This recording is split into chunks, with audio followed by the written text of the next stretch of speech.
There are about 18,000 car crashes a year in South Dakota. Almost a quarter of them result in serious injury. The South Dakota Department of Transportation builds and maintains our state roads. And as Tom Hansen found out in tonight's Eye on Kettleland, they're always looking for ways to make our roads safer. Roundabouts are all over the place in Europe. Now we're seeing more of them in Kettleland. The simple rule is drivers yield to the vehicles already in the roundabout. Roundabouts allow drivers to keep moving through the intersection, and traffic engineers say they reduce severe crashes by 80%. The newest addition to traffic management in Kettleland is the diverging diamond. Lacrosse Street in Rapid City was the first. The 41st Street diverging diamond in Sioux Falls was the second, and the state has plans for more. They are intimidating to some because drivers cross over to the other side of the road.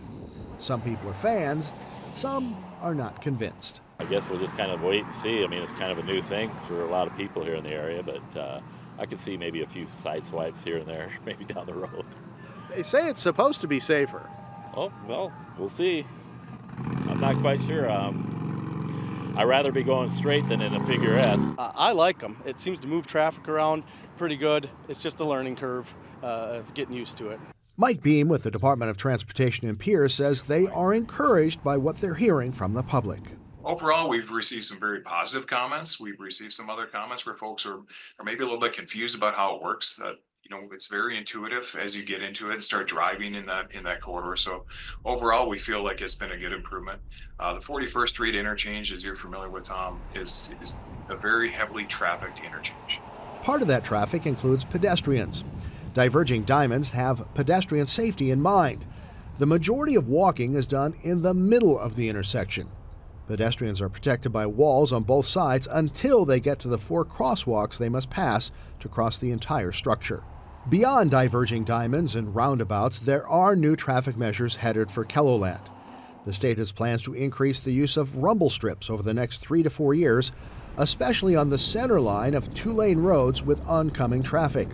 Probably the most significant traffic modification ahead for drivers is the variable speed limit. The first corridor is designated for I-29 between the Flandreau exit and the Brookings exit at 14B. During severe weather, some people will slow down to say 45 miles an hour, while others will drive the speed limit at 80. It's this difference in speed that can create a dangerous situation. The way that system will work is those sensors and that information will be fed back to law enforcement and the department. And as conditions deteriorate, we're really starting to see that spread of traffic speeds. We'll be able to post a speed that's appropriate for the conditions and then get that grouping of traffic speed back more to a general area and not so dispersed. And then as conditions improve, of course, we'll bump that speed limit back up. Beam says they expect to have the variable speed signage in place south of Brookings by next spring. With Eye on Kettleland, I'm Tom Hansen. The DOT also has plans to install variable speed corridors on a section of I-90 near Tilford in the Black Hills.